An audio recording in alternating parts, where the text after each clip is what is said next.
It is absolutely an honor to be with you here tonight for your annual gathering. I want to start by observing what a difference a year can make. Last year at about this time, my constituent, a Washington Post correspondent that was just referenced, named Jason Rezaian, was actually imprisoned and being held hostage at Evin Prison in Iran.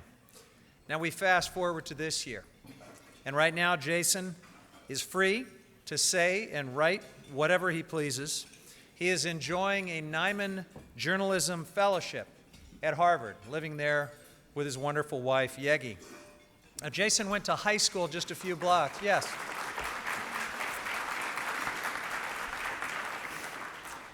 Jason went to high school just a few blocks from my district office in Marin County, California. And he had originally gone to Iran in order to connect with his own family heritage, and also as a journalist to write very humanizing stories about a country that frankly is not very well understood by most Americans. For the crime of being a journalist, he was imprisoned and spent 539 days in one of the world's most notorious prisons. Now, when we learned in January that Jason was finally going to be released as part of a painstakingly negotiated prisoner exchange, I had the privilege of joining Jason's family and his Washington Post employers in Germany to welcome him back to the free world. I did not know Jason before this ordeal brought us together, but we have actually become good friends now. And I want to tell you, the American-Iranian community should be very proud of this young man. He exhibited poise and character before, during, and after his ordeal at Evin Prison. And his remarkable combination of intelligence, thoughtfulness, gentle wit, and modesty make him a uniquely compelling and likable person. Jason and his wife Yegi should never have been detained in Iran. He should never have lost 18 months of his life in a prison where he was regularly subjected to physical and psychological abuse. This young couple should not have had their lives turned upside down, but the fact that they are free today is a blessing. And I want to extend a very heartfelt thank you to NIAC for your work to help secure their freedom.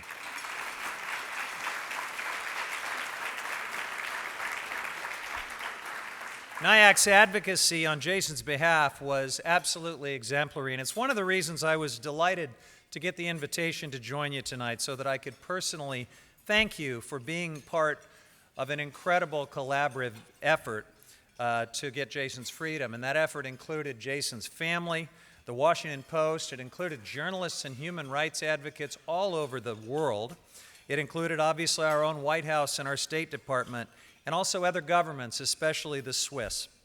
Now, those of you who follow Jason Rezaian on Twitter, and I highly recommend it if you don't, but if you do, you'll know that he regularly speaks out on issues relating to Iran, including the regime's continuing practice of detaining dual nationals.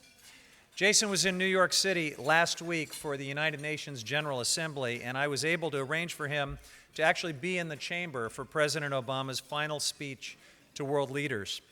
And I thought that was fitting because in many ways Jason is a living exhibit to the points that President Obama was making in his speech, points that included the importance of democracy and human rights, the rule of law, the imperative of embracing tolerance and pursuing a world without nuclear weapons, and the opportunity for Iran to engage constructively with other nations.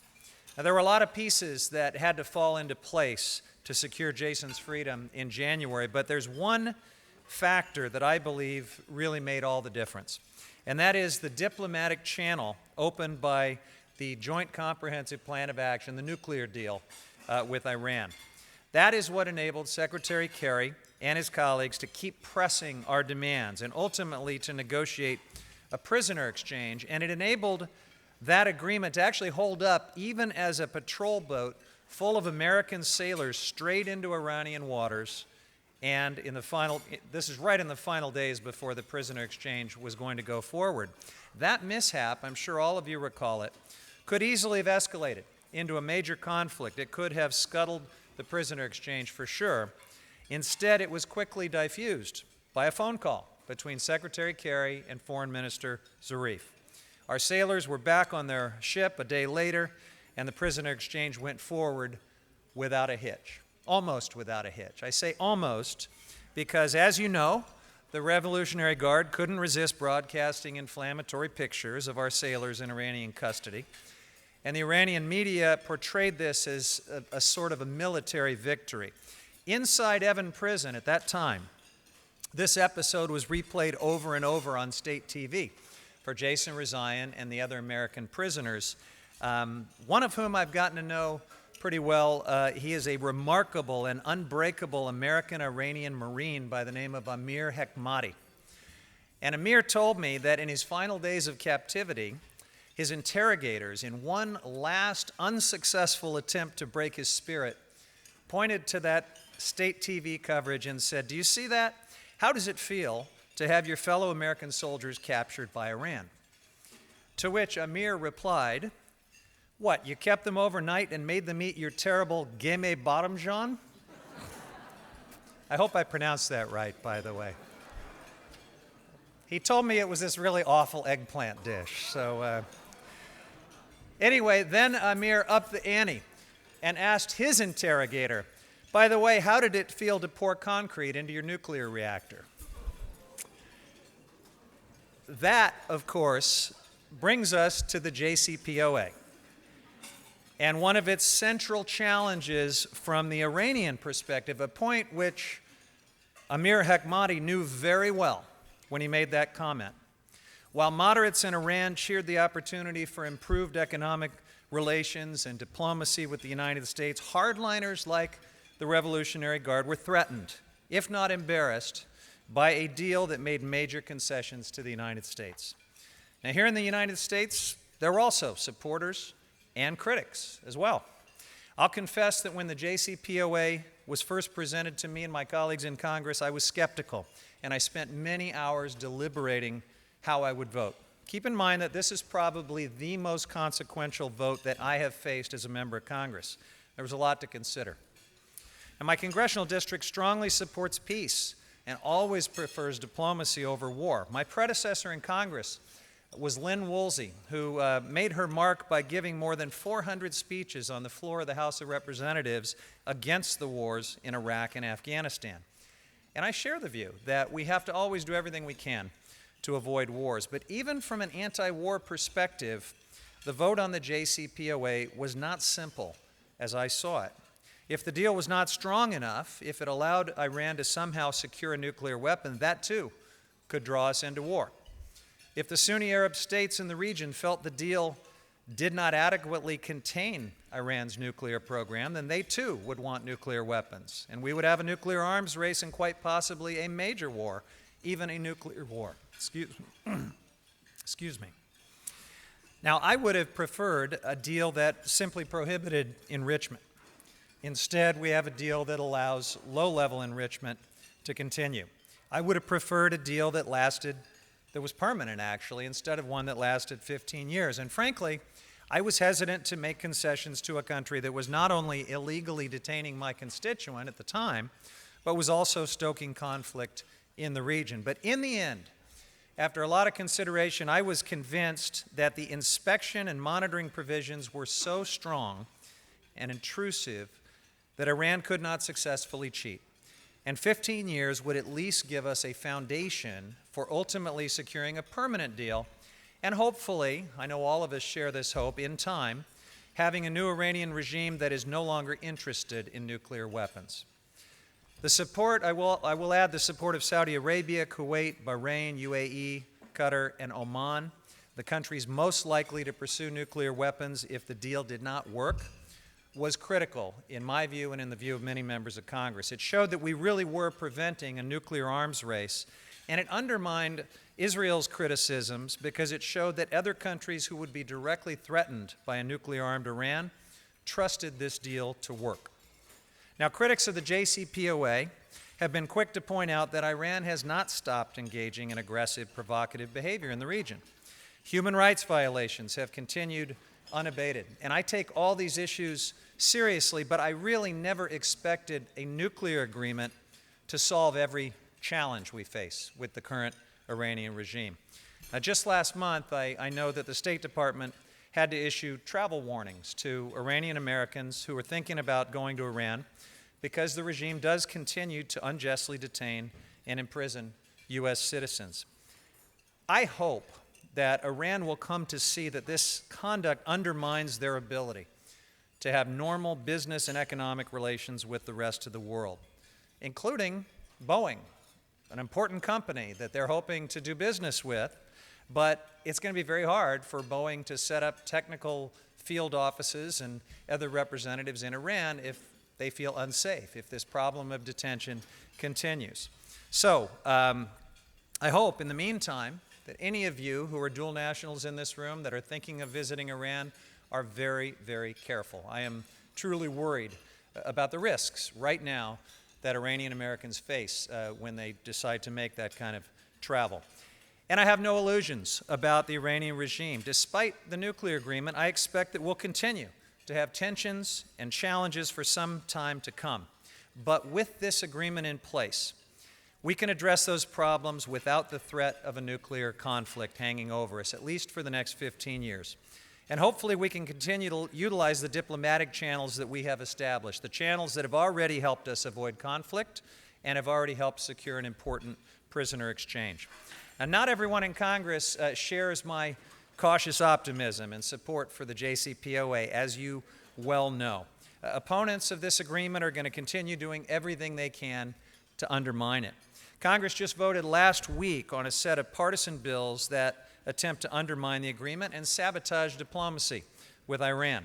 The legislation purports to be necessary to prohibit the U.S. from ever paying cash ransom to Iran, something that Republicans have recently claimed was done in the prisoner exchange with Jason Rezaian. It is not true. That was not ransom, but that was the pretext for this legislation. Now, I just want to be clear, if this bill were to become law, and it's not going to become law, thankfully, but if it were, it could prevent any payment from the U.S. government to Iran, even payments that are required by law, thus putting the United States in violation of international law and international accords.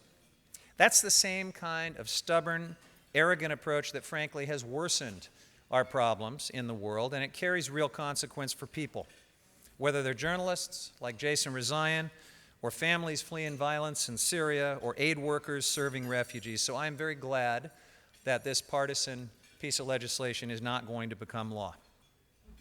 There are going to be critics. Yeah, thank you.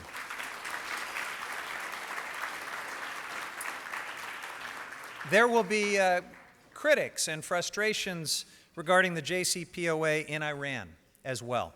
Now, I'm sure many of you know people and businesses impacted by the sanctions regime, and there's a growing sense of disappointment in Iran that the lifting of sanctions has not translated to the anticipated economic benefits as of yet.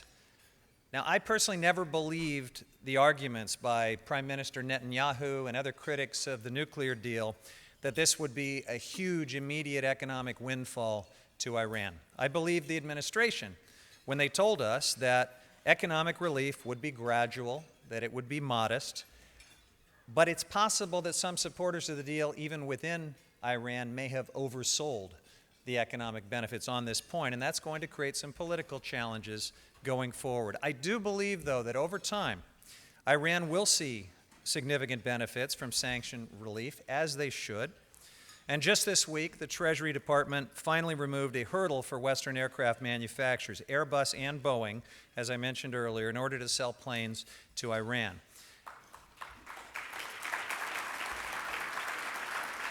Hopefully, this kind of practical commercial development will help improve our nation's relationship with Iran. I think our progress will surely continue to be tested, and we'll have to keep up the engagement and dialogue between our countries, just as we have done with other countries that eventually ceased to be adversaries of the United States. And in that regard, I think we should look at where U.S.-Cuban relations are today, after decades of a stubborn policy of embargo and isolation. Our ability to make that kind of progress with Iran will depend in significant part on politics inside of Iran. As long as the Revolutionary Guard and other hardliners are in power, the regime may continue to stoke conflict, to flout human rights, to jail journalists, and to test our resolve. They'll try to maintain an adversarial relationship with the United States as long as possible because that is how they have justified their own political existence for so long. And a normalized relationship with the U.S. could, in their view, undermine the rationale for their own continuing political power. In the meantime, we're going to have to speak out strongly on human rights and other issues and keep the pressure on Iran to do the right thing. And NIAC is an absolutely essential voice in that regard. Despite our success in securing Jason Rezaian's freedom and the freedom of the other American prisoners, other Westerners with dual Iranian citizenship continue to be harassed and detained, including Bakar and Siamak Namazi and others. So I want to thank you for strongly and consistently standing up for human rights in Iran, and I want you to know that you can count on my continued support. I have a lot of wonderful things in my Northern California district. I have a third of the state's coastline, the rugged coastline of Northern California. I have giant, ancient redwood trees. I have beautiful wine country. So many great things for you to see, and I hope you'll come and visit. But one of the other great things I have in my district is a very robust, talented, and engaged community of Iranian Americans. I go to them for feedback on all of these issues that we're discussing tonight. And I'm grateful when they come to me with concerns and feedback. And that's how I came to understand that last year, tucked into a much bigger piece of legislation, and without the kind of deliberation and scrutiny that you would expect of the United States Congress, my colleagues and I passed a visa waiver reform that inappropriately impacts Iranian Americans. One constituent who wrote to me had lived his entire life in the U.S., but because of his Iranian-born father, who arrived in this country more than 60 years ago, the new law, intended to close loopholes in the visa waiver program, could impact him in a very, very negative way. And I heard similar stories from people throughout my district, including some Iranian Americans who had never even been to Iran or had never claimed or exercised their dual citizenship. They too could be very adversely affected. So many of us in Congress are working to undo this unfortunate and unacceptable change in the law. I'm sorry, frankly, that we allowed it to happen. Earlier this year, Secretary John Kerry and Secretary Jay Johnson took action to clarify travel restrictions for journalists, humanitarian aid workers, and business travelers, but it still doesn't go far enough. That's why in February I joined a letter with 25 other members of Congress to Secretary Kerry and Secretary Johnson, urging them to protect dual national Americans and Americans traveling to Iran from visa restrictions and to ensure that they're not unjustly targeted. A U.S. passport should provide its holder with full benefits and rights of American citizenship, period.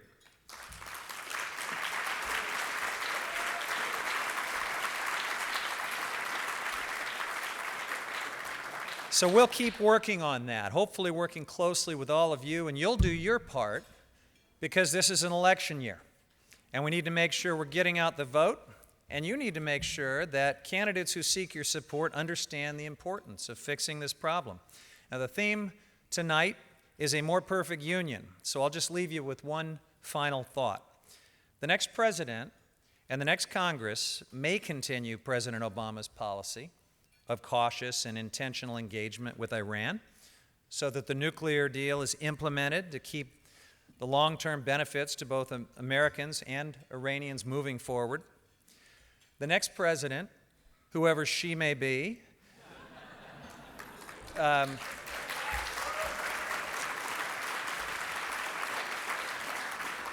next president might understand the importance of a fair and non-discriminatory visa waiver program, or we could elect a president whose knee-jerk instinct is to tear up existing deals and treaties, whose business record suggests a willingness to walk away from binding commitments and obligations, someone who traffics in scapegoating and xenophobia, and who's proposed new religious and ideological tests for people seeking to enter the United States. There's obviously a lot at stake for Iranian Americans and for everyone in this country, and we need to make sure we all do our part in the next 43 days to ensure that we continue on a forward path to becoming a more perfect union. Thank you again for all you do.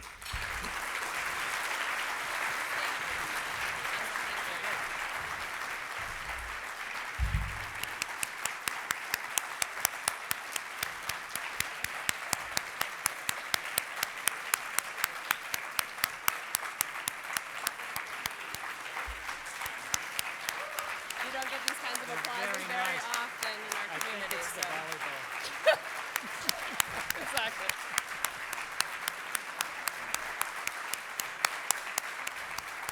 Now, I think we can tell we're all big fans. I just wanted to share a little anecdote that sort of shows how grateful we are for Congressman Huffman's leadership.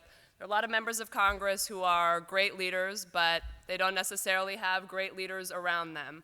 Congressman Huffman's staff has been unrivaled in how much they listen, how attentive they are to our community's needs, both in district, back in Marin County, and on the Hill. And as Congressman Huffman said, what we're trying to do is build relationships with each of our lawmakers on the Hill, and Congressman Huffman's office is a model of what good listening and good relationship building can be. And so for that, we wanted to give you a small token of our appreciation. As you go to Marin County Iranian American homes, you will recognize these little Persian boxes that many of us have, and so we just wanted to make sure you had one as well. So anyway. Thank you. Thank you. Thank you.